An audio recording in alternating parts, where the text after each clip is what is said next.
আপনাকে দুটো ফেস বলি, দুটো চিত্র বলি। শুধু উপর উপর কথা বললে হবে না, আগে গভীরে আপনি দৃষ্টি দিয়ে দেখতে হবে। শুধু বাংলাদেশ 90% মুসলিম রাষ্ট্র, মুসলিম সংখ্যাগরিষ্ঠ দেশ দেখলে হবে না। আমরা যেখান থেকে এসেছি সেই দিকে দাঁড়িয়ে আপনাকে ফতোয়া সঠিক করতে হবে। চলেন দুটো সিনারি বলি। একটা দেশকে কল্পনা করেন, যে দেশের শাসক, যিনি রাষ্ট্রের নায়ক, যিনি প্রধানমন্ত্রী, পরিষ্কার সে ইসলাম বিদ্বেষী। কি বললাম? ইসলাম বিদ্বেষী।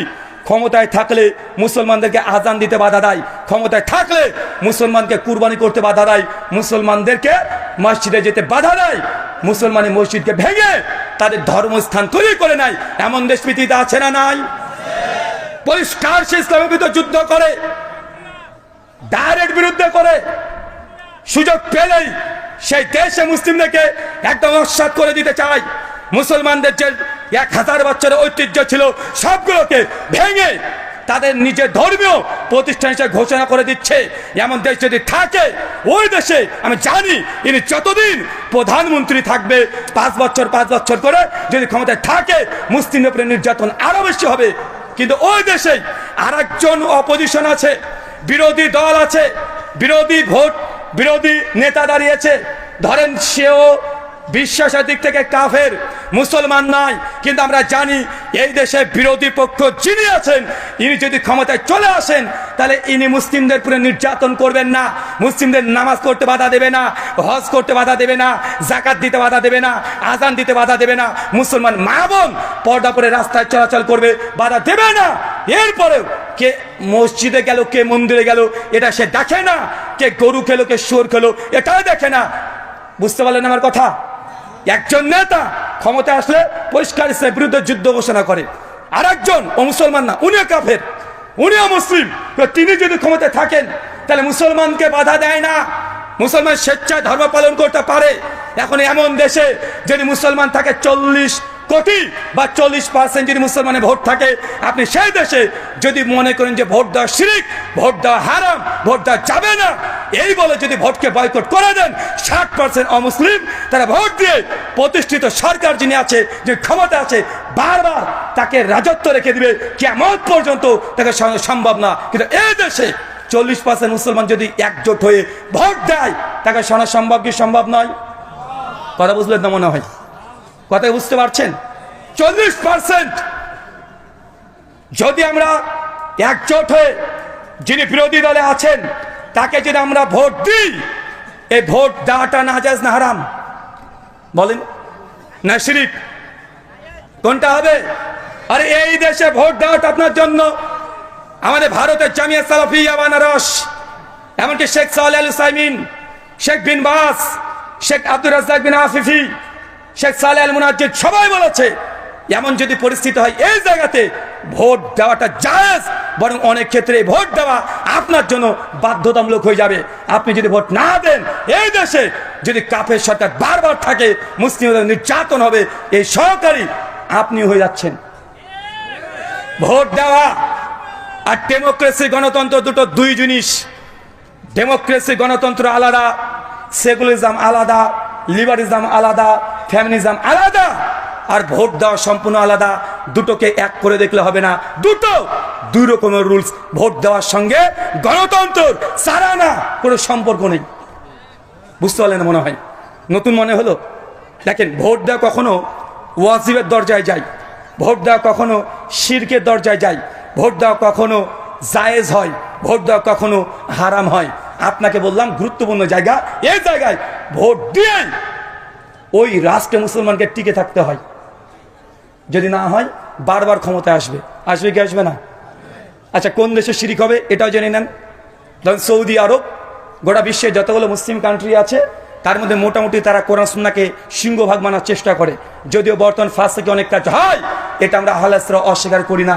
প্রকাশ্যে মুসলিম রাষ্ট্রের বিরুদ্ধে আমরা ডাইরেক্ট সমালোচনা করে অমুসলিমদের হাসির পাত্র আমরা সেই দেশকে, তৌহিদের দেশকে আমরা বানাতেও চাই না। এখন সৌদি আরবে মোটামুটি কোরআন মসজিদ হাদিস দিয়ে শরিয়া আইন চলছে না? এখন সৌদি আরব যদি এমন কোনো বিপ্লব ঘটাতে চাই, এমন কোনো জামাত যদি উঠে আসে, তারা যদি আন্দোলন করে বলে আমরা কোরআনের আইন চাই না, শরীয়তের আইন চাই না, আমরা চাই ব্রিটিশ ল, গণতন্ত্র। আমরা চাই ব্রিটিশ ল দিয়ে সৌদি আরব কান্ট্রিকে আমরা রাজত্ব করব। তাই বলে ওইখানে যদি কোনো দল যদি দাঁড়িয়ে যায়, এই দলকে ভোট দেওয়া কি এই শিখলেন? তৌহিদ শিখেছেন এটা হারাম? জি না, এটা শিরক। এটা কি? কারণ একদিকে কোরআনের আয়াত, একদিকে কোরআনের শরীয়ত ইসলামী হুকুম, আর একদিকে ব্রিটিশ ল, একদিকে আল্লাহর রচিত আইন আর একদিকে মানব রচিত আইন। মানব রচিত আইনে যদি আপনি ভোট দেন তাহলে সেই সময় কি হবে? কথা বলেন। সেই সময় শিরক। কিন্তু এমন পরিস্থিতি যখন দারুল আমানে আছেন, হুকুমের পরিবর্তন হবে। দারুল হারবে থাকলে হুকুমের পরিবর্তন হবে। দারুল দাওয়াতে থাকলে হুকুমের পরিবর্তন হবে। প্রত্যেক আহলে হাদিসকে, যারা আম জনতা আছে তাদেরকে অনুরোধ, শেখ আল্লামা নাসরুদ্দিন আলবানী রাহিমাহুল্লাহর ফিতনাতুত তাকফির এই বইটা প্রথম থেকে শেষ পর্যন্ত আপনার 10 বার পড়তে হবে রাষ্ট্র নিয়ে কথা বলতে হলে। আপনি এখনো বুঝছেননি, এখনো উপরে উপরে চলছেন। শুধু বাংলাদেশের প্রেক্ষাপটকে ভাবছেন, শুধু বাংলাদেশ নয়, ইসলাম হচ্ছে কম। বাংলাদেশের মুসলমান আমার ভাই, কাশ্মীর থেকে যিনি এসেছেন ওনাও ভাই, সৌদি আরবে যিনি আছেন তিনিও আমার ভাই। একজনকে যদি আঘাত করা হয় পুরো বিশ্বের মুসলিম তারা আঘাত পাবে। এটা হচ্ছে মুসলমানদের ইমানি জাজবা। কিন্তু আমরা অনেক ক্ষেত্রে এটা ভুলে যাই। আল্লাহ সুবহানাহু ওয়া তাআলা এই ভুল ধারণা আপনাদের হৃদয় থেকে একদম 7 আসমান ভেদ করে চলে যায়, তুমি সেই ব্যবস্থা করে দেয়। বলে আমিন। কথা আমার বুঝতে পারলেন? কোন অভিযোগ আছে? যদি অভিযোগ করতে হয় যে রুল ভাই আপনি ভোট দেওয়া জায়েজ বললেন, আপনার কাছে কোনো যুক্তি আছে, আমি আলোচনা করে থাকবো, আপনি চাইলে সরাসরি আমার কাছে এসে এই অভিযোগ করতে পারেন। আবারও বলছি, গণতন্ত্র, সেকুলারিজম, লিবারিজম, ফ্যামিনিজম, ডেমোক্রেসি যা আছে এটা আলাদা, আর ভোট দেওয়া সম্পূর্ণ আলাদা। দুটোকে এক জায়গাতে মাপবেন না। কথা বুঝতে পারলেন মনে হয়? মক্কার আয়াতের ওয়েট আর মদিনার আয়াতের ওয়েট এক নয়। মক্কায় নবীজির চিন্তা চেতনা যা ছিল আর মদিনার চিন্তা চেতনা এক নয়। মাক্কি জীবনে নবীজি যেইভাবে উম্মতকে নিয়ে চিন্তা করেছে আর মদিনাতে গিয়ে কেমন চিন্তা করেছে একটু আপনাকে আগে পরে বুঝতে হবে। নবী সিরাত পড়েন, বুঝে নেবেন দারুল আমানের হুকুম কি আর দারুল হারবের হুকুম কি। যতক্ষণ দুটো পার্থক্য করতে না পারছেন, রাষ্ট্র নিয়ে কথা বললেই বিপদ আসবে। আর আপনারা ফেসবুকে এসে কমেন্ট করতে যাবেন না, এই শেখের বিরুদ্ধে একবার লিখে দিবেন, ওই শেখের বিরুদ্ধে একবার লিখে দিবেন না। তারা আলোচনা করছে, তাদের ইলমি ইখতিলাফ হচ্ছে, করতে দেন।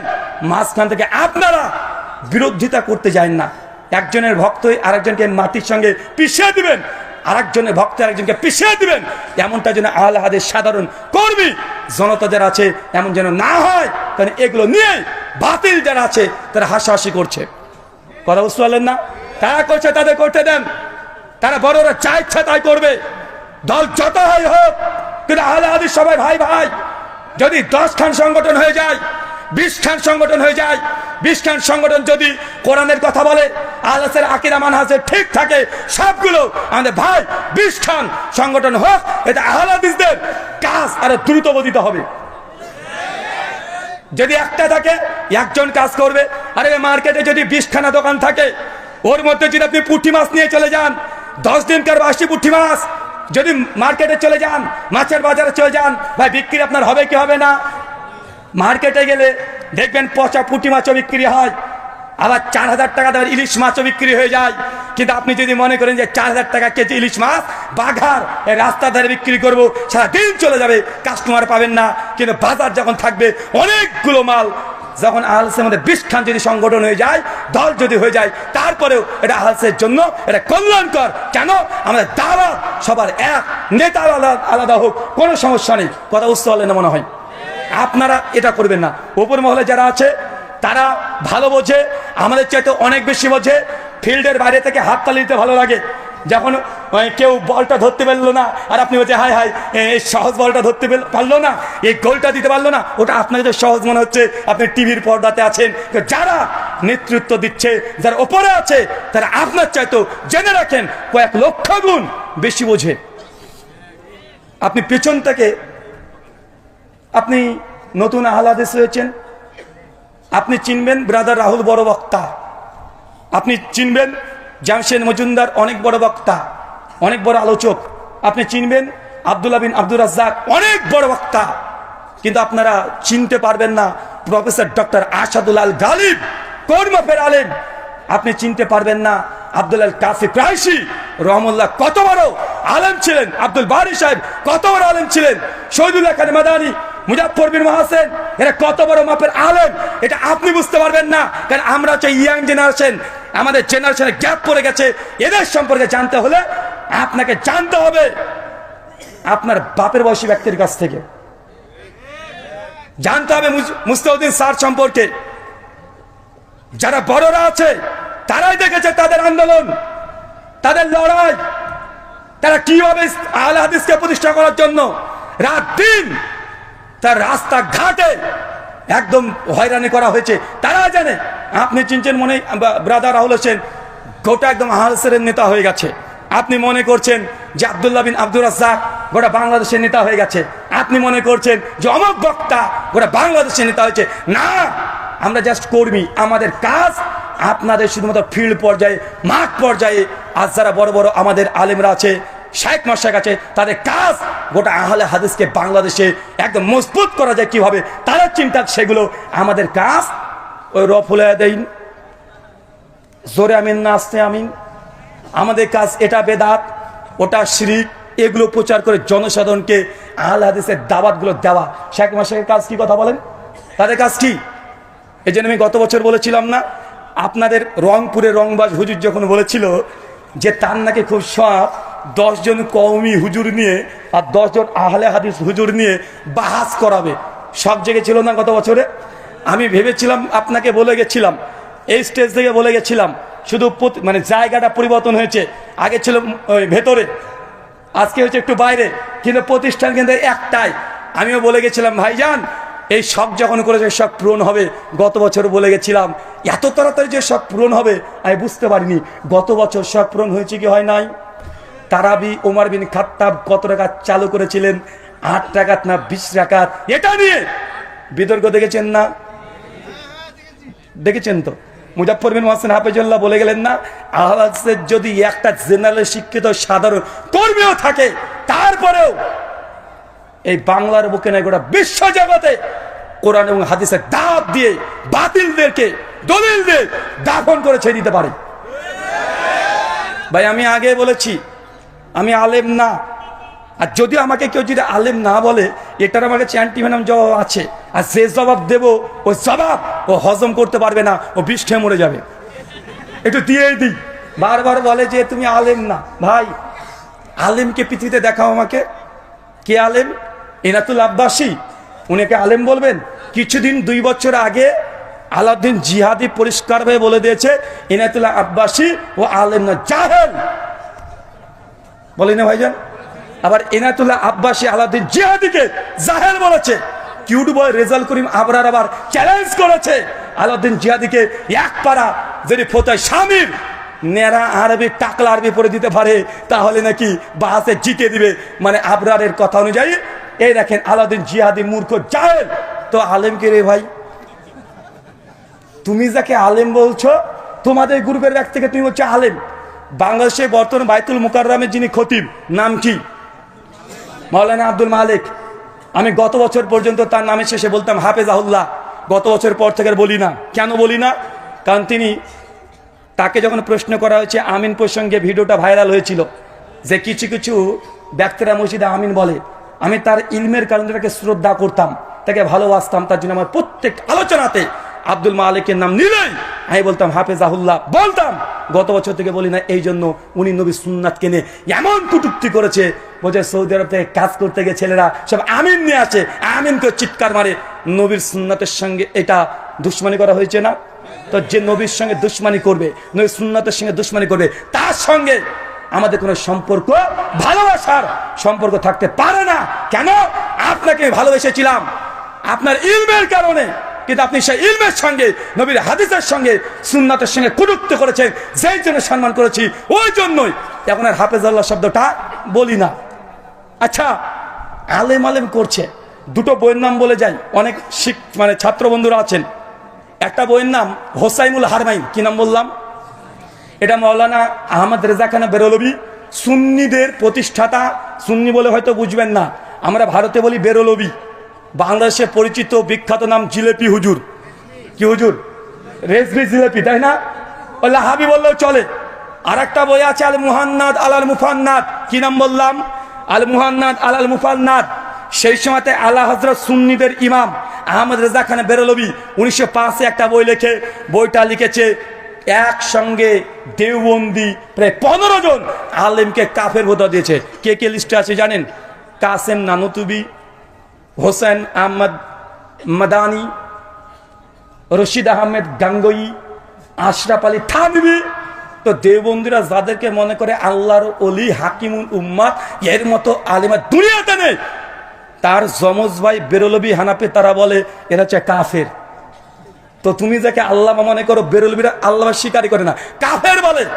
আবার বেরলভীরা যাকে আল্লাহর ওলি মনে করে, আহমেদ রেজা খান বেরলভীকে, আহমেদ ইয়ার খান নাইমিকে, দেওবন্দিরা আবার তাদের আল মুহান্নাদ আলাল মুফান্নাদে বলেছে বেরলভীরা হচ্ছে শয়তানের জামাত, মানে শয়তানের দল। মনে বুঝতে পারলেন না? তো আমাকে তুমি আলেম না আলেম না পরীক্ষা করছো? তোমাদের যমজ ভাই দুই গ্রুপ, তোমরা দুজনকে তো আলম স্বীকার করো না। এলাতুল্লাহ আব্বাসী বলে লুৎফর রহমান ফারাজি জাহেল মূর্খ, কিছু জানে না। আবার লুৎফর রহমান ফারাজি এনায়েতুল্লাহ আব্বাসী বলে এ জাহেল, এ কিছু জানে না, এ হচ্ছে গাবগাছি। ভাই বলে কি বলেন না, কথা বলেন তো। ভাই আমি যদি মদিনা ইউনিভার্সিটি থেকে সনদ নিয়েও আসি, আমি যদি দেওবন্দ থেকে সনদ নিয়েও আসি, তারপরে তোমাকে আলেম স্বীকার করবে বলো, তাহলে আমি কাল থেকে বক্তব্য ছেড়ে দিয়ে দেওবন্দে ভর্তি হয়ে যাব। কিন্তু আমার মানহাজ আকীদা থাকবে আহলে হাদিস, আমাকে স্বীকার করে নেবে তারা, কথা বলেন। আমি দেওবন্দ থেকে 10 বছর পড়বো দরকার হয়, যদি তোমার সার্টিফিকেটের প্রয়োজন হয়, যদি আমাকে একাডেমিক্যালি পড়া যদি তোমার জন্য যোগ্য মনে হয়, তাহলে আমাদের এই যে মুকাররম বিন মুহসিন হাফেজাহুল্লাহ আল মাদানী তিনি আছেন, তার কথা হলো মেনে নাও। তিনি তো বলছেন শহরের বেদাত করছে কেন? তাহলে উনি তো আলেম, আলেম না, কথা বলেন। শেখ মতিউর রহমান মাদানী হাফেজাহুল্লাহ তৌহিদ শিরকের বিরুদ্ধে এত কথা বলেছেন, অনেক কথা বলেছেন। তিনি তো হানাফি মাদ্রাসায় পড়েছেন, তিনি তো আবার মদিনাতে দীর্ঘদিন ধরে পড়ছেন, দাস দিচ্ছেন। আমি আলেম না, তিনি তো আলেম, তার কথাগুলো মেনে নাও। মানবা না কেন? কারণ তোমার বাপের বিরুদ্ধে যায়, তাই তোমার বাবার বিরুদ্ধে চলে যায়। মানে তোমার ফিরকার ও যদি চাহেল হয়, ও পরে কাল অনেক বড় আল্লামা, আর বিরোধী দল ওদের দলে যদি আল্লামা থাকে, তোমার বিরুদ্ধে গেলে তুই তাকে জাহেলি বলতে দাও, তা আমার ডিগ্রি আর থাক আর না থাক যাই আসে না। কথা বোঝেননি মনে হয়? আমার ডিগ্রি থাকলেও তুমি মানবে না। আমি যে 10 বার দাওরা পাস করি, তারপর তোমার কথা মানবে না। তাই তোমার কাছে ডিগ্রি দেখছে 5 পয়সা লাভ নাই। যদি প্রয়োজন হয় মাঠে আসো। তোমাকে দেখানো হয়েছে গত বছর, অনেকে বলছে যে ব্রাদার রাহুলের সঙ্গে ডিবেট করব না। কেন করব না? তো ওই যে জেনারেল শিক্ষিত সাধারণ মানুষ, তো আমি তো বলেছি যে পৃথিবীতে আলেম কেউ নাই, সবাই সবাইকে জাহিলি মনে করে, সবাই সবাইকে জাহিল মনে করে। তো তুমি যদি আমার সঙ্গে ডিবেট করতে না চাও, আমি আর একটা মেসেজ দিয়ে যাই আপনাকে, তোমরা যেসব আলেমের সঙ্গে আলোচনা করেছো, সেই আলেমেরদের সঙ্গে ডিবেট দেখবা ওই 10,000, 20,000, 15,000-এর বেশি ভিউ হয় না, হয় নাকি? কথা বলেন। গত বছর তারাবির ডিবেট হয়েছে, আমিও অবাক। শুধুমাত্র আমার ফেসবুক লাইভে ছিল প্রায় 65,000 মানুষ ওয়াচিং ছিল আমার ফেসবুক থেকে, ইউটিউব থেকে 20,000 প্লাস। আর ওই প্রতিপক্ষ যিনি ছিলেন উস্তাজ আলী হোসেন ওসামা, তার পেজ থেকে 35,000 লাইভে মানুষ দেখতে, প্রায় একসঙ্গে এট এ টাইম 1,15,000 ডাইরেক্ট বাংলার মানুষ দেখছে। তার মানে মানুষ আমাকে পছন্দ করে, তার মানে মানুষ আমার সঙ্গে তোমাদের ডিবেট দেখতে চায়। আলেমের সঙ্গে আলেমের ডিবেট এর আগে হয়েছে বাংলাদেশে, অনেকবার হয়েছে, হয়েছে না? হয়েছে। অতজন মানুষের আকাঙ্ক্ষিত ছিল না, মানুষ অত দেখারও আগ্রহ ছিল না। কিন্তু ব্রাদার রাহুলের সঙ্গে যখন ডিবেট হয়েছে, কমপক্ষে একসঙ্গে 1,10,000 বাংলাদেশে যতগুলো সোশ্যাল মিডিয়া প্ল্যাটফর্ম আছে সবচেয়ে রেকর্ড, একসঙ্গে 1,10,000 মানুষ ওয়াচিং। এটা জিন্দেগিতে হয়নি, হয়েছে। কথা বলেন, দেখান। তার মানে চাচ্ছে, বাংলার জনতা চাচ্ছে ব্রাদার রাহুলের সঙ্গে ওই দেওবন্দি বা বেরলভী তাদের আরো ডিবেট হোক। চান কি চান না? জি। সামনে রামাজান, অনেকের কামড়া কামড়ি শুরু হয়ে গেছে। তারাবি 8 নাগাদ না 20 নাগাদ, ওটা তো কেস ইজ ক্লোজড, ওটা তো কমপ্লিট হয়ে গেছে, ওটা নিয়ে আর হবে না। বাংলার মানুষ বুঝে নিয়েছে। মানুষ আগে মনে করতো যে নবী আমার 8 টাকার তারাবি পড়েছে আর ওমর বিন খাত্তাব 20 টাকার তারাবি চালু করেছে, অনেক আহলে হাদিস এটাই মনে করতো না। যখন এই বিষয়ে যখন প্রথম হেডিং হয়েছিল, আমাকে অনেক মাদানী আলেম ফোন করেছে যে রুহুল ভাই আপনি এটা কিসে আপনি ডিবেট করতে যাচ্ছেন? যে ওমর বিন খাত্তাব কতবার তারাবির আদেশ দিয়েছেন আর ওমর তো 20 টাকাতে চালু করেছেন না, তাদেরও এরকম ধারণা ছিল। অনেকে আমার প্রতি অভিযোগ করেছে, আমি বলেছি পিকচার अभी बाकी है, कुर्सी का पेटी बांध लीजिए, मौसम बिगाड़ने वाला है। মানে তাড়াতাড়ি সিট বেল্টটা বেঁধে নেন, আবহাওয়া খারাপ হতে চলেছে। সবার ধারণা এটাই ছিল যে ওমর বিন খাত্তাব 20 টাকা চালু করেছে, নবী 8 টাকা পড়েছে। আমি দেখেছি ওমর বিন খাত্তাব 20 টাকা তারাবির কথা বলেনি, তিনি আদেশও করেনি। তার যুগে কে কে পড়েছে নাম নেই হাদিসে, কিন্তু ওমর বিন খাত্তাব যে মুয়াত্তা মালিকের হাদিসে 8 টাকা তারাবির আদেশ করেছে। গোল্ডেন চেন, এই গোল্ডেন চেনের মর্ম তো তারা বুঝবে না। বাদরের গলায় যদি সোনা বা মুক্তার যদি চেন লাগিয়ে দেন, ও তো ছিঁড়ে ফেলবে না, আর তার ছেঁড়া চেন নিয়েও খুশি হবে। কেননা 20 টাকা ওমর বিন খাত্তাব যে চালু করেছে, যে হাদিস মুসনাদ থেকে দিয়েছে, আমরা প্রমাণ করে দেখিয়ে দিয়েছি ওই হাদিস মুনকাতে, মানে সনদ বিচ্ছিন্ন, মানে ছেঁড়া চেন। কোথায় আমার সোনার চেন, কোথায় তোমার ছেঁড়া চেন? ছেঁড়া চেন নিয়ে খুশি, তুমি খুশি থাকো। তবে আর একটা বাকি আছে, রামাজান, ফিতরা, টাকা না খাওয়ার, কোনটা সুন্নাত? দিবে চান? কার সঙ্গে চান? প্রতিপক্ষকে? হ্যাঁ, কিউট ভাই বাবা, ভোটে কিউট ভাইয়ের নাম এসেছে। কিউট ভাই তোমাকে চাচ্ছে রামাজানে, ফিতরা টাকা না খাবার। রেডি? রেডি তো আপনারা? আচ্ছা, উনি বলবেন যে না উনি জেনারেল, আর ও হচ্ছে মিনারেল। ও হচ্ছে মিনারেল, কি কথা বলেন? মিনারেল, আর আমরা চাই জেনারেল। তো ভাই জেনারেলের কাছে একবার তো এসেছিল না? ডিবেটার নাম দিতে হবে না, দাও আলোচনা, দাও পর্যালোচনা, দাও মিটিং, দাও বৈঠক, যা ইচ্ছা তাই নাম দিয়ে দাও, তাও কোনো সমস্যা নেই। যে লাউ সেই কদু, কথা বুঝলেন না? মানে পেস্টিজে বাঁধে, বলছে ডিবেট নামে যা যাবে না, কি নামে আসতে হবে? পর্যালোচনা। তাই আসো, যে পারে সব জায়গায় পারে, তাই না? যে পারে সে সব জায়গায় পারে।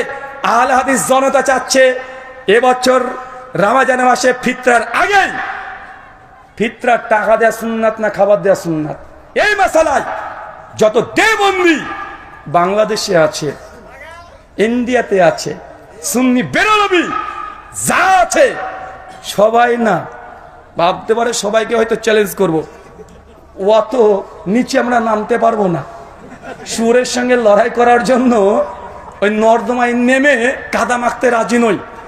যারা মূল স্ট্রিম আছেন তারা আসেন, আর যদি মনে করেন যে না আমার ডিবেট করার জন্য ইজাজত লাগবে, এখানে মাদানী সাহেব আছে, তিনার সম্মতি নিয়েই এই বিতর্ক হবে।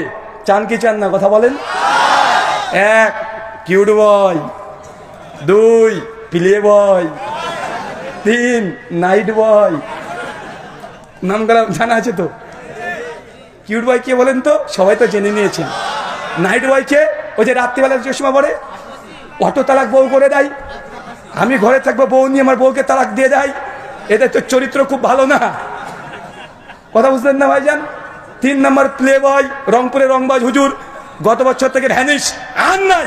আর দেখা যায় আল-হাদিসরা নাকি ইহুদিদের বিরুদ্ধে কথা বলে না, ফিলিস্তিনের যুদ্ধের জন্য কথা বলে না। গত বছর 5ই আগস্টে যা ঘটে গেছে, ওই প্লে বয়কে মাঠে দেখা যায় না, ও ঘুমিয়েছিল। ফেসবুকে দেখেছেন, আন্দোলন করতে দেখেছেন, রাস্তাতে নামতে দেখেছেন, কোন জায়গায় গিয়েছে না? বেটা ফিলিস্তিনে যুদ্ধ করতে যাবে তোমার নিজের মাতৃভূমিতে, ছেলেরা রক্ত দিয়েছে রংপুরে অনেকেই, তারপরে তার পাতো দূরের কথা পাঞ্জাবে দেখা যায়নি, দেখা গিয়েছে। তোমরা কত বড় মুজাহিদ বাংলার মানুষ দেখে নিয়েছে, ভয়ে ঘাপটি মেরে ফেসবুকে একটা কমেন্ট করার সাহস পায় নাই। বরং কিছু কিছু মানুষ রটিয়ে দিয়েছিল সেই সময় ওই প্লে বয় ও নাকি গুম করে নিয়ে চলে গেছে। 2 দিন পর ফেসবুকে এসে বলছে একটা গুজব কেউ ছড়াবেন না। সেই সময় দেখবেন 5ই আগস্টে পোস্ট করেছিল, গুজব কেউ ছড়াবেন না। অনেকে ভাবছেন আমি ওই আদনান না, নাদান, মানে শিশু বাচ্চা, ওই নাদান, ও নিজে পোস্ট করে বলে দিচ্ছে যে দেখেন আমাকে কেউ গুম করেনি, আমি সুস্থ আছি, স্বাভাবিক আছি, আমি এই মুহূর্তে কোরআন এবং হাদিসের অনেক গভীর মুতালা করছি। বেটা বাংলাদেশ যাচ্ছে ভেসে, আর তুমি মুতালা করছো। তোমার এই মুজাহিদ দেবেন, তার পোস্ট আছে, যদি আমার বক্তব্য শুনে পোস্ট ডিলিট না করে দেয়, এখন স্ক্রিনশট মেরে রেখে দে, কারণ বিশ্বাস নেই তাদেরকে, ডিলিট করে দিতে পারে। সম্মানিত সুধী, তার মানে আমরা বুঝলাম বাংলার মানুষ চাই যে তারা আমাদের সঙ্গে আসুক। নামও যে তিনজনে বলে দিয়েছি, কয়েকটা নাম নতুন যুক্ত হবে এবছরে। তার মধ্যে একটা আরিফ বিন হাবিব, খুব ফটর ফটর করেছিল। বেটা বলেছে 1264 হিজরির আগে নাকি কেউ 8 টাকা তারাবি এই আন্দোলন নাকি ছিল না। আমি তোমাকে চ্যালেঞ্জ করে বলেছি, মায়ের যদি দুধ খেয়ে থাকো 1284 হিজরির আগে তারাবি তাহাজ্জুদ আলাদা নামাজ একটা দলিল তোমার বাপের ঘর থেকে হলে দিয়ে যাবে। এটা 1264 হিজরির আগে 84 হিজরির আগে কেউ দাবি করেনি, কেউ না। যদি বুকে দাম থাকে তারাবি না তাহাজ্জুদ একই নামাজ না ভিন্ন নামাজ, এই বাহাসে আরিফ বিন হাবিব ওয়েলকাম, চলে আসো, রাজি আছি। তুমি আবার বলো না জানো যে জেনারেল, কারণ তুমি একাধিক আলোচনাতে বলেছো যে তুমি যে মসজিদে খুতবা দাও, যে মসজিদে আলোচনা করো, মাঝে মাঝে আহলে হাদিস ছেলেরা ছোকরারা নাকি গিয়ে বলতেন বা বলেন যে আপনারা কেন বুকের উপরে হাত নাভি নিচে হাত বাঁধেন, বুকের উপরে হাত বাঁধা হাদিস নাকি সহি। তুমি নাকি বলে অ্যাপস খুলে সব খুলে খুলে হাদিস থেকে বুঝিয়ে দাও। বেটা আমি আহলে হাদিস, আসো একবার বুঝাতে, একবার বুঝাতে আসো। তারাবি তাহাজ্জুদ এক নামাজ না ভিন্ন নামাজ। রমজান মাস, কেননা আগে থেকে তারা সোরগুলো পাকিয়ে দিয়েছে। আর আমি আগে বলেছি ভালো হতে চাই, কিন্তু এই হুজুররা আমাকে ভালো হতে দেয় না। আমি কত চেষ্টা করি ভালো হয়ে যাব, বারবার চেষ্টা করি যে আমার এই ভাইদের সঙ্গে ডিবেট বাহাস মোনাজারা করবো না, কিন্তু বারবার শুধু পেছনে খুচা দেয়। তো খুচা দিলে তো বাসার রেডি আছে, রেডি আছে না নাই? তুমি খোঁচাখুচি করবা, বাসার নেবা না, তোমাকে বাসার নিতে হবে। আর আমরা দেওয়ার জন্য সবসময় প্রস্তুতি নিয়ে থাকি। তার জন্য আপনি আগে বলে দিয়েছি, তারাবি তাহাজ্জুদ যদি দাম থাকে, কিউট বয় তুমি চলে আসো, না পালে তোমার প্লে বয়কে পাঠিয়ে দাও, তাও না পালে নাইট বয়কে পাঠিয়ে দাও, তাও না পালে আরিফ বিন হাবিব। এখনো তার সঙ্গে ভদ্রতা হচ্ছে, যতদিন সে ভদ্রতা দেখাবে। তারপরে আরো যদি না হয়, তোমাদের কি যেন নাম, আর একটা কি নাম যে ওটা, হ্যাঁ ও বাচ্চা ছেলে রফিকিকে তো 2017 সালে মালিকতলা মসজিদে সাইজ করে ছেড়ে দিয়েছি, বেচারা তারপর থেকে আর কথা বলে না। লুৎফর রহমান ফারাজি ও লিস্ট থেকে আউট হয়ে গেছে, ওকে মনে মঙ্গল করে খুঁজতে হবে, ওকে দেখাই যায় না। দেখা যায় আর তামিদুল মাওলা, ও গায়েব, অদৃশ্য, ও বৃহস্পতি গ্রহে বসবাস করছে এখন। কিন্তু এখন মাঝে মধ্যে একটু উঠবাই লাভ দিত, অনেকটা কমে গেছে। কিন্তু ইদানিং ফেসবুকে আবার শুরু হয়ে গেছে, বড় শয়তানগুলোকে বেঁধে দেয় রমজান আসে, ছোট শয়তান ওরা কিন্তু খুচাখুচি করবে, করে কি করে না। তাই আগে থেকে জানিয়ে দিলাম, पेटी का कुर्सी, कुर्सी का पेटी बांध लीजिए, रमजान आ रहा है, मौसम बिगड़ने वाला है। आगे থেকে রেডি হন, সময় দিয়ে দিলাম 10 দিন সুযোগ পাবা। একদম স্কুলের ব্যাগ নিয়ে মৌলানা আব্দুল মালিকের কাছ থেকে তারাবি তাহাজ্জুদ এক নামাজ না ভিন্ন নামাজ, এই 10 দিন ক্লাস করতে শুরু করে দাও। 10 দিন পর দেখা হবে ইনশাআল্লাহ। ক্লাস করো, একদম শিশু বাচ্চা ছেলে মতো পড়তে চলে যাও 10 দিন।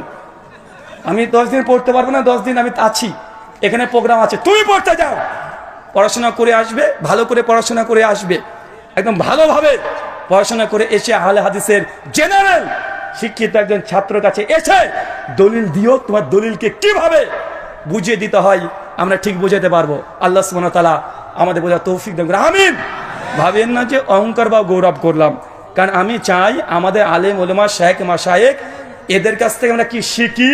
শেখদের ডিবেটের জন্য আমি বলি, বারবার বলি, কোন শেখ মাশায়েখ তারা যেন ডিবেটে না যায়।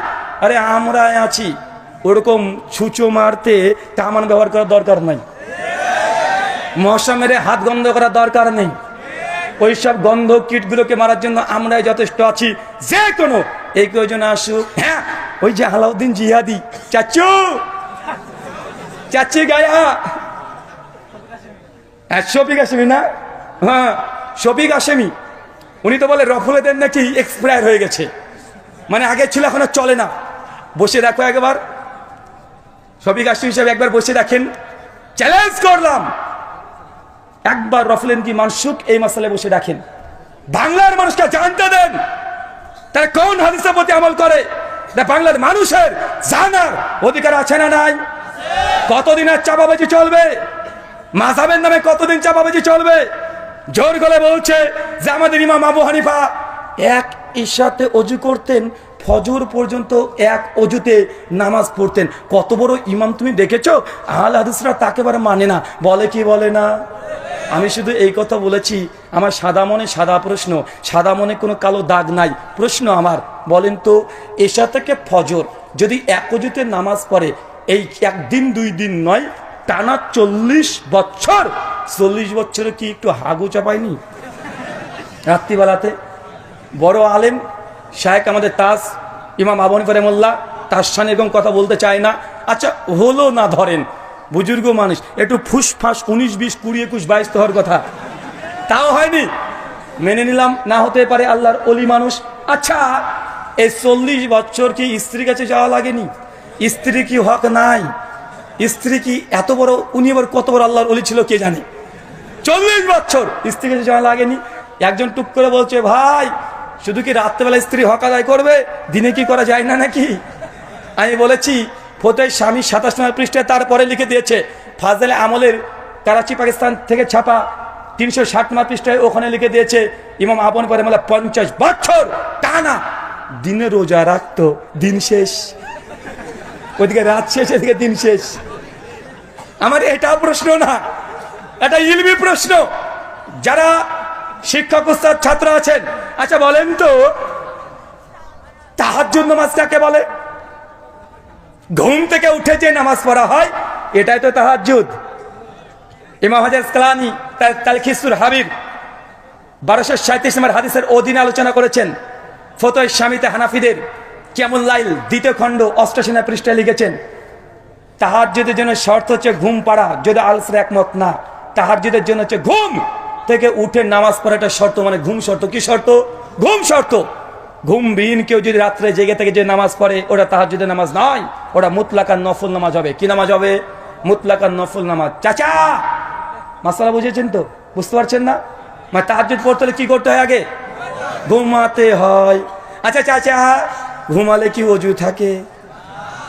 বুঝেননি মনে হয়। ঘুমালে কি ওযু থাকে? তো ইমাম আবু হানিফা যদি না ঘুমায় তাহলে তাহাজ্জুদ পড়েনি 40 বছর। আর যদি বলে না তাহাজ্জুদ বলেছে, তাহলে ওযু ভাঙতে হয়েছে ঘুমের কারণে। মানে বুঝতে পারেননি? মানে ইমামে আজম আবু হানিফা রাহিমাহুল্লাহর মাকাম বর্ণনা করতে গিয়ে তার তাহাজ্জুদ ধ্বংস করে মুকাল্লিদ জাহেলরা ছেড়ে দিয়েছে। যে ওযু টিকায় তাহলে তাহাজ্জুদ পড়েনি, তার তাহাজ্জুদের জন্য ঘুম শর্ত। আর ঘুমিয়ে গেলে নেন ঠেলা, এবার ওযু ভেঙে গেছে। যেদিকে যাতে যেতে চাই যাক। 364 নম্বর পৃষ্ঠায় একজন বুজুর্গের কথা লিখেছে, আমার কাছে নিয়ে এসেছি, ভাবছিলাম যে এটা নিয়ে কথা বলবো। ফাজাইলে হাজ লিখছেন যে এক বুজুর্গ ছিলেন 12 দিন এক অজুতে নামাজ পড়েছে। চিন্তা করেন এবার কত বড় বুজুর্গ, 12 দিন। আমি তো কোনো বললাম যে 12 দিন ও মানে এই মানে পটিও করেনি। আল্লাহর ওলির সঙ্গে গুস্তাকি করতে হয় না, করলাম না। 12 দিন একটু হাগু করেনি, একটু 19 20 20 21 22 করেনি। এই মানে 12 দিন এক অজুতে এতদিন নামাজ পড়েছে। মানুষ না পায়জামা ছিল? আমার আর একটা প্রশ্ন, আচ্ছা বলেন তো 12 দিন যদি এক অজুতে নামাজ পড়তে পারে হুজুরে, তাহলে 12 দিন নিশ্চয় তার অজু ভাঙেনি। আর অজু একটা ভাঙার কারণ হচ্ছে ঘুমিয়ে যাওয়া, মানে বেটা 12 দিন ঘুমায়ও নি। আমি আজকে গুগল করে দেখছিলাম, যখন এই ঘটনাটা পেলাম, যে গিনেস বুকের রেকর্ড কতদিন আছে যে মানুষ না ঘুমিয়ে থাকতে পারবে। একজনের নাম এসেছে, উনি হচ্ছেন ইংল্যান্ডের, উনি না ঘুমিয়ে টানা 7 দিন ছিলেন। কয়দিন? 7 দিন।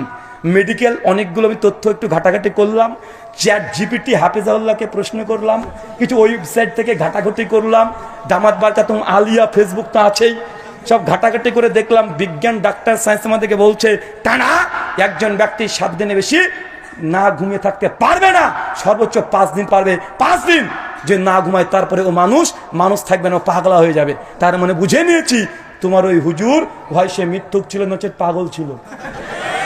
আল্লাহর ওলি না, ও পাগল টাল। বুঝেন নাই? 12 দিন না ঘুমিয়ে থাকবে। তো তোমার বুজুর্গর নামটা গিনিস বুকে লিখে দিয়ে আসো না, যে আমার হুজুর ফাজাইলে আমল এত নম্বর পৃষ্ঠা 364 নম্বর পৃষ্ঠা 12 দিন না ঘুমিয়ে থেকেছে, নামটা তার থাকার দরকার। কিন্তু কোথায় ইংল্যান্ডে লোকটার নাম আছে, একটু আন্দোলন করো না। কথা বুঝলেন না মনে হয়?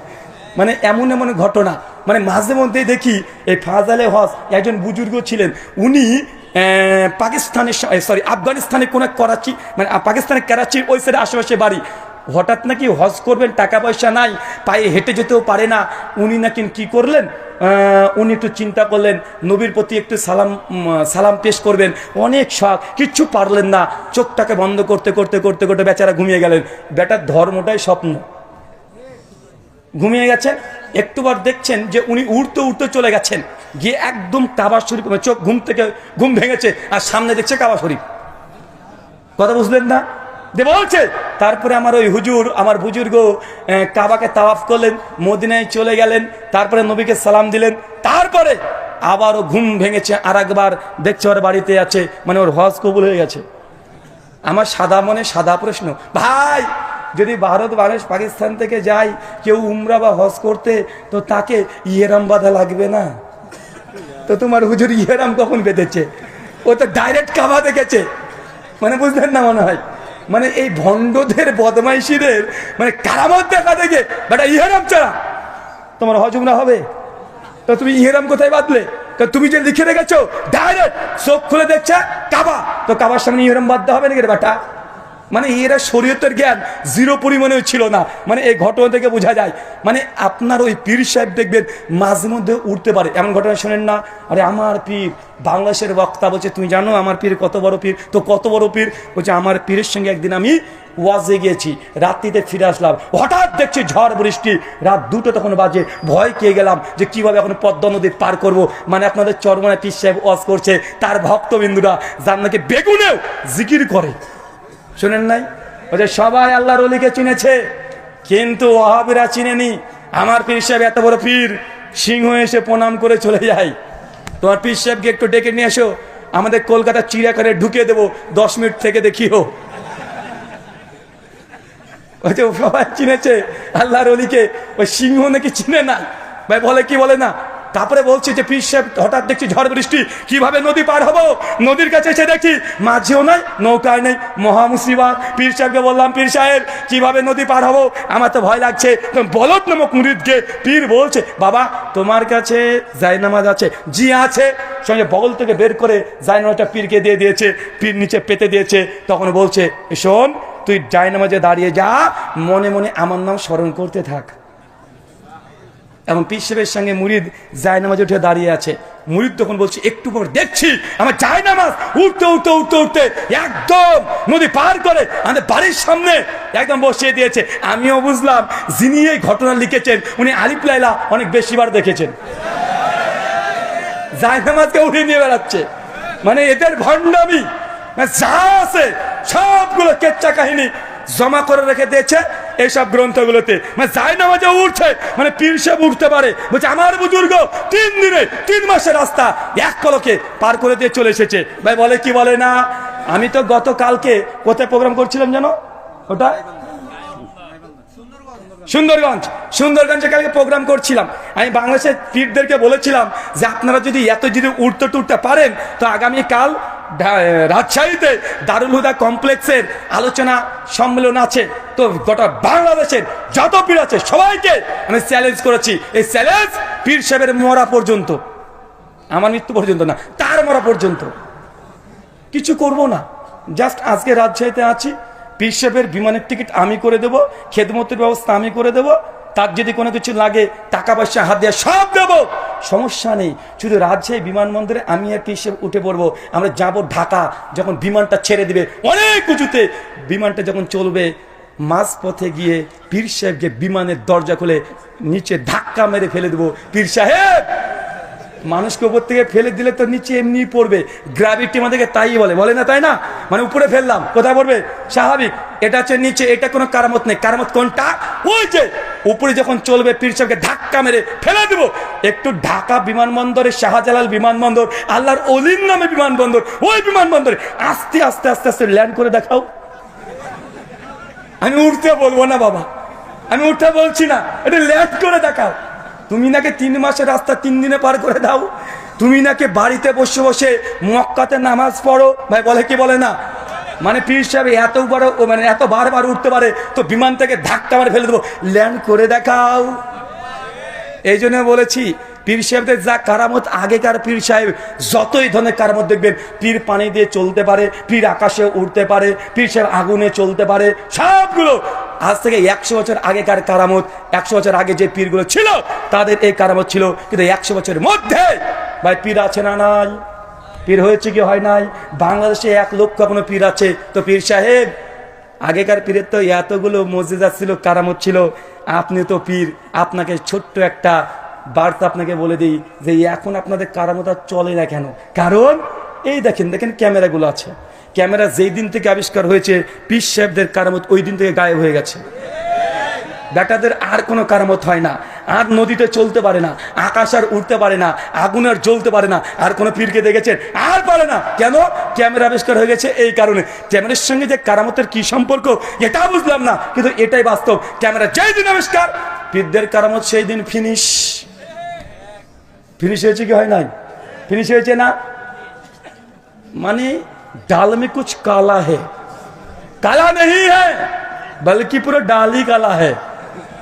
মানে ডালের মধ্যে কালা, মানে ডালের মধ্যে কিছু কিছু কালো কালো আছে, মানে কিছু কিছু কালো না, গোটা ডালটাই কুচকুচে কালো এদের।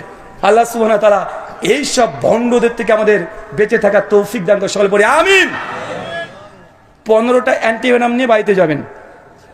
রমজান মাস আসলে একটা প্রশ্ন আসবে আপনাদের কাছে বারবার। কি প্রশ্ন? যে আহলে হাদিসরা উমর বিন খাত্তাবকে মানে না, বলে কি বলে না? কেন? কারণ উমর বিন খাত্তাব 20 টাকা তারাবির কথা বলেছে, উমর বিন খাত্তাব 3 তালাকের ফতোয়া দিয়েছে, আহলে হাদিসরা মানে না, বলে কি বলে না? আমি প্রমাণ করেছি উমর বিন খাত্তাব 20 টাকার তারাবি নাই, 8 টাকার তারাবি চালু করেছে। বরং যারা আমাদের প্রতি অভিযোগ করেছে তারাই উমর বিন খাত্তাবকে মানে না। কেন? উমর বিন খাত্তাব 8 টাকার তারাবির কথা বলেছে। আমি আরো 15টা মাসালা বলবো, যে মাসালায় হানাফি ভাইরা উমর বিন খাত্তাবকে মানে নি। কয়টা বলবো? না 16টা বলি। 8 টাকার তারাবি ডবল 16, একটু বোঝাটা বেশি হয়ে যাক। নিয়ে যাবেন তো ইনশাল্লাহ? বারবার বলে না যে এরা উমর বিন খাত্তাবকে মানে না, উমর বিন খাত্তাবকে মানে না, বারবার অভিযোগ। মাত্র 16টা বলি। 1 মাসালা মুসান্নাফ ইবনে আবি শাইবা, হাদিস নাম্বার 3988, কানজুল উম্মাল হাদিস নাম্বার 22471, সব মাকতুবায়ে শামিলা থেকে সার্চ করে দেখে নেবেন। যত রেফারেন্স সব মাকতুবায়ে শামিলা থেকে নেওয়া। ওমর ইবনুল খাত্তাবের ফতোয়া হচ্ছে এইটা, একামত যদি হয়ে যায়, কি বললাম চাচা? একামত যদি হয়ে যায় তাহলে কোনো সুন্নাত নামাজ পড়া যাবে না, ফরজ নামাজের জন্য দাঁড়িয়ে যেতে হবে। এই মাসালায় হানাফিরা ওমর বিন খাত্তাবকে মানে না, ডাইরেক্ট মুখের উপরে বলে দিবেন তুই মানিস না উমর বিন খাত্তাবকে, আহলে হাদিস না, তোরা মানিস না। এই মাসালায় আহলে হাদিসরা উমর বিন খাত্তাবের সঙ্গে আছে না নাই? 2 মাসালা সুনানুল কুবরা লিল বাইহাকি আল মুতাফা 458 হিজরি, হাদিস নাম্বার 4975, সনদ সহিহ। ওমর বিন খাত্তাব 1 রাকাত বেতের পড়ার উপরে কাইল ছিলেন। তিনি 1 রাকাত বেতের পড়তেন, পড়ার ফতোয়া দিতেন। হানাফি ভাইরা 1 রাকাত বিতেরকে অস্বীকার করে। এই মাসালায় ওমর বিন খাত্তাবকে তারা মানে না। মাসালা 3 তাফাতুল আওয়াজি, কিতাবুত তাহারাত, প্রথম খণ্ড 291 পৃষ্ঠা। পাগড়ির উপরে মাসা করা, কি কথা বলেন? পাগড়ির উপরে মাসা করা ওমর বিন খাত্তাবের ফতোয়া জায়েজ, তিনি জায়েজ ফতোয়া দিতেন। হানাফি ভাইরা এই মাসালাতে উমর বিন খাত্তাবকে মানে না, বলে পাগড়ির উপরে মাসা করা জায়েজ না। ভাই উমর বিন খাত্তাবের বিরুদ্ধে কারা আছে? আহলে হাদিস না হানাফি? ভাই এই কথাগুলো বলতে চায় না, এসব অ্যান্টিভেনাম দিতেও চায় না, কিন্তু যেহেতু অভিযোগ বলতেই হয়। কমচিতে খোঁচা দিলে বাঁশঝাড় দিতেই হবে, তাই দিতে শুরু করছি, কিচ্ছু করার নেই। 5 মুসান্নাফ ইবনে আবি শাইবা, হাদিস নাম্বার 7092 এবং কানজুল উম্মাল, হাদিস নাম্বার 21198, সনদ সহিহ। কুনুতে বিতির আমরা পড়ি না বেতের নামাজে, সেই সময় রাফুল ইয়াদিন করে হাত তুলি কি তুলি না? হাত তুলি। ওমর বিন খাত্তাবের ফতোয়া হাত তুলতে হবে, হানাফি ভাইরা তুলে না। মাসালা 6 ইরওয়ালুল গালিল, শেখ আল্লামা নাসির আলবানী রাহিমাহুল্লাহ, 3য় খণ্ড 66 পৃষ্ঠা, কিতাবুজ জুমা আলোচনা করতে গিয়ে অনেকগুলো দলিল এনেছে এক জায়গায়। যারা ছাত্র বন্ধুরা আছেন ভালো করে ঘেটে দেখে নেবেন। ওমর বিন খাত্তাবের ফতোয়া গ্রামে জুমার নামাজ পড়া যাবে, হানাফিদের ইজমাই ফতোয়া গ্রামে জুমার নামাজ নাই, তারপরেও তারা পড়ে। আছে না নাই? এই মাসালাতেও ওমর বিন খাত্তাবের যে ফতোয়া এর বিরুদ্ধে হানাফিরা আছে। মাসালা 8 জবরদস্তি তালাক হবে কি হবে না? এই মাসটা একটু খুলে বলি, ভালো লাগে। তালাকের কথা বললে ভালো লাগে কেন বলেন তো? ওই যে অটো তালাক করে দেয় হানাফি ভাইদের ফতোয়া, কেউ যদি জবরদস্তি তালাক দেয় তালাক হয়ে যাবে।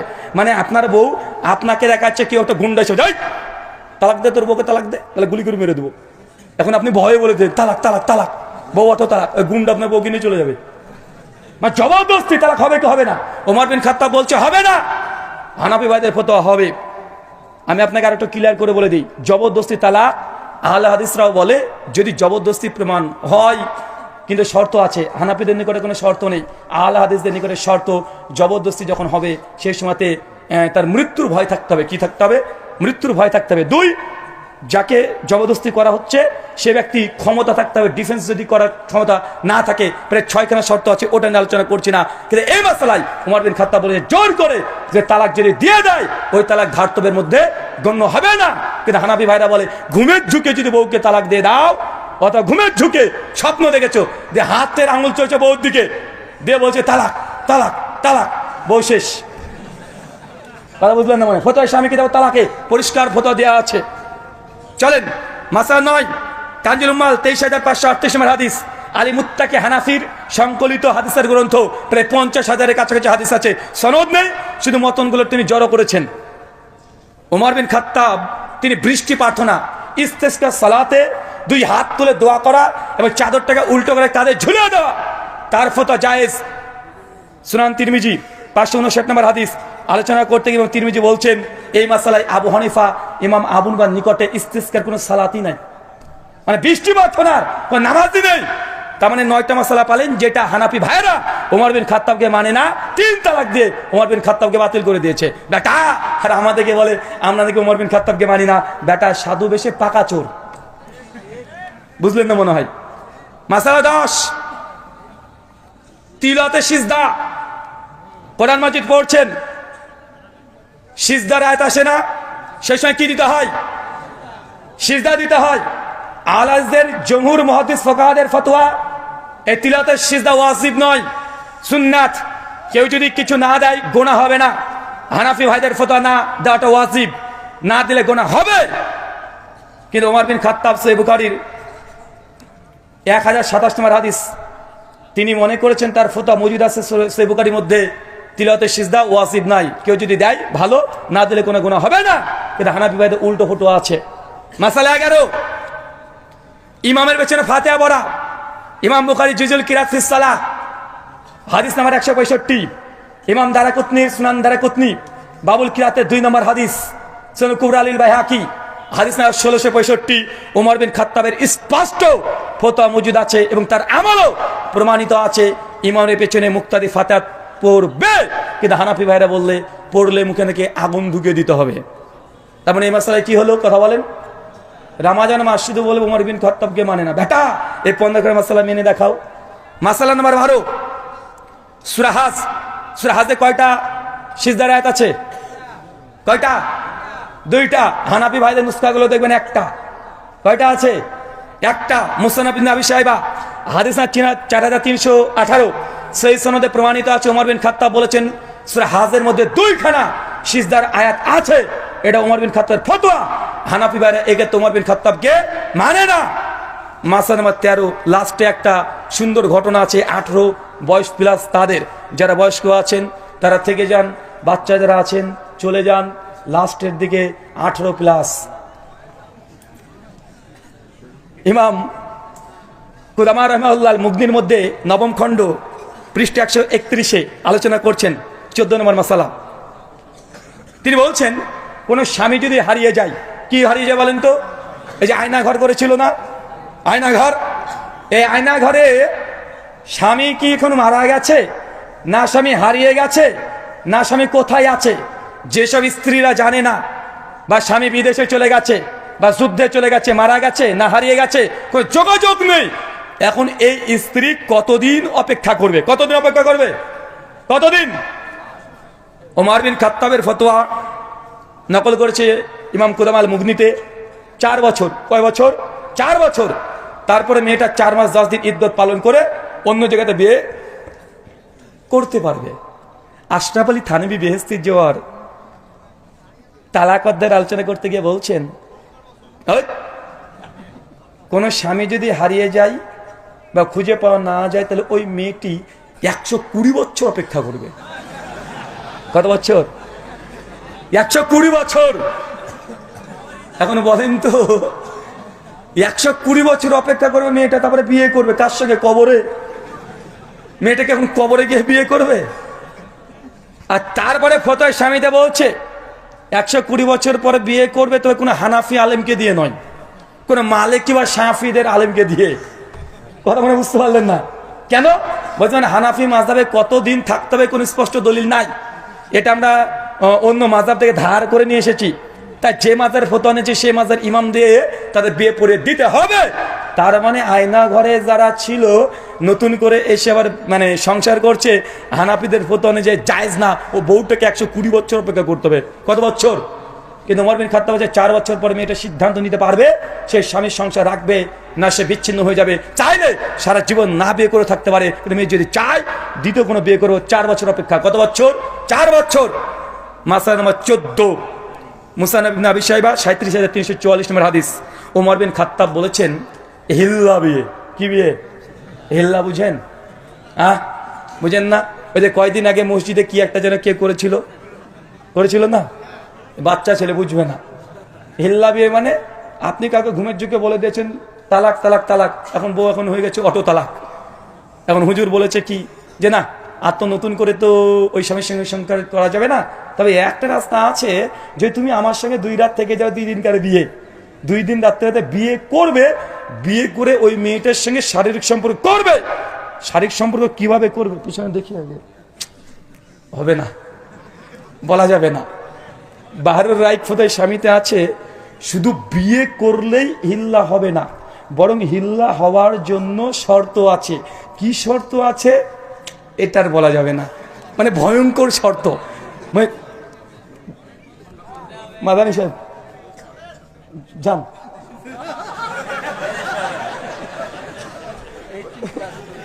যান ওদিকে যান। মানে শর্ত যা দিয়েছে পরিষ্কার শর্ত। বলছে দুজনের, ভদ্র ভাষায় বলি, জননেন্দ্রিয় টাচ হতে হবে। সে টাচ হলে হবে না, গরমের অনুভূতি পেতে হবে। যদি গরমের অনুভূতি না হয় তাহলে হিল্লা হয়নি, আবার যেতে হবে। আর বলছেন আরো ভয়ঙ্কর আছে, আর বলা দরকার নেই, আপনার যাদের দরকার তারা পড়ে নেবেন। এটা হচ্ছে হিল্লার মাসালা। ওমর বিন খাত্তাব রাদিয়াল্লাহু তাআলা আনহু, ফারুকে আজম, তার ফতোয়া, কেউ যদি হিল্লা করে তাকে রজম করতে হবে। কি করতে হবে? রজম করতে হবে। হানাফি ভাইরা ওমর ইবনে খাত্তাবের এই ফতোয়া মানে না, তারা অস্বীকার করে দেয়। হিল্লা করাকে তার নেকির কাজ মনে করে। কিসের কাজ? নেকির কাজ, সবের কাজ। ফতোয়া সাহেব ডাইরেক্ট লিখেছে, কেউ যদি মানে এই হালালা করে, তাই 2 পরিবারের আবার বিবাহটাকে বৈধ করে দিচ্ছে। তার জন্য যে হালালা করেছে এ পাবে নেকি। নবী বলেছে ভাড়াটা সার, আর এ বানাচ্ছে নেকি পাবে। মাসালা নাম্বার 15, ওমর বিন খাত্তাব, সুনান তিরমিজি কিতাবুল হাজ, হাদিস নাম্বার 806, পরিষ্কার ওমর বিন খাত্তাব হজে তামাত্তুকে নাজায়েজ মনে করতেন। সে বুখারী 563 কিতাবুল হাজ, ওমর বিন খাত্তাব হজে তামাত্তুকে নাজায়েজ মনে করতেন। হানাফিরা জায়েজ বলে, মানে এই মাসালায় ওমর বিন খাত্তাবকে তারা মানছে না। 16 নম্বর মাসালা, তারাবি ওমর বিন খাত্তাব 8 টাকাতে কথা বলেছে, হানাফিরা মানে না। টোটাল কয়টা দিয়েছি? কয়টা? টোটাল 16টা মাসালা। এই আলোচনাটা আবার শুনবেন, নোট করবেন। যখনই বলবে আহলে হাদিসরা ওমরকে মানে না, একদম এই দলিল দিয়ে জুতা পিটা করে ছেড়ে দিবেন। কথা বুঝলেন? আমরা ভাই মারামারি করি না, আমরা ইলমি ইখতিলাফ করি। যা অভিযোগ তার ডাইরেক্ট জবাব।